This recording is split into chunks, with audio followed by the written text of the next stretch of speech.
ኢየሱስ የጠፋባችሁ ሰዎች ይሄ መንፈሳዊ ቪዲዮ በጣም ነው የሚያግዛችሁ።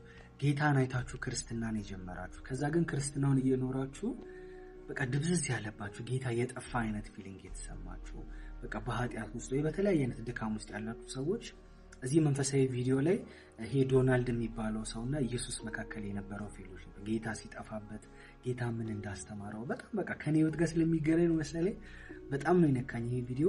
አብረን እንየው ሙሉ ሐሳቡን ለማግኘት በጣም ነው የሚያግዛችሁ። እዚህ ጋር የምትመለከቱት ሰው ዶናልድ ይባላልና ጌታን 1985 ላይ ነው ያገኘው።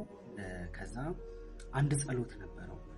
ጌታ ሆይ በአንተ መንገድ ነው መሄድ የምፈልገው መንገድን አሳየኝ ጌታ ሆይ ብሎ ነበር የሚጸልየውና እግዚአብሔር ሰው ላከለት፣ ዳይሬክሽን የሚያሳየው ሰው ላከለት እና ይሄ እግዚአብሔር አገልጋይ መጥቶ እግዚአብሔርን የእውነት መከተል ትፈልጋለህ አለውና አዎ ፈልጋለሁ ሲል እዛ ጋር ብርሃን ይታያል ብሎ አሳየው ወደ ብርሃን።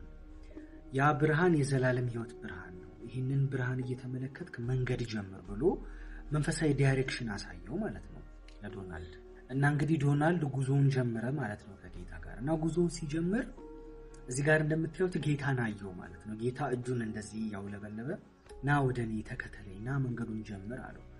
ከዛ በጣም ኤክሳይትድ ሆነ ጌታ ብሎ በጣም ኤክሳይትድ ሆነ።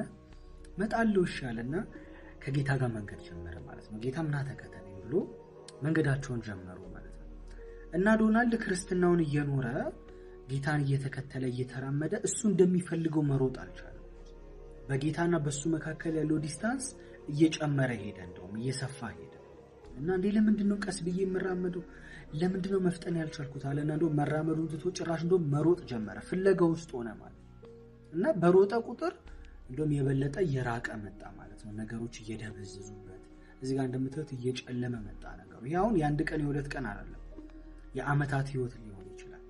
እና ድብዝዝ እያለበት መጣ፣ ነገሮች አልገባ እያሉት መጡ ማለት ነው። ከዛ ጌታን አጣሁት አለ፣ ግራ ገባው።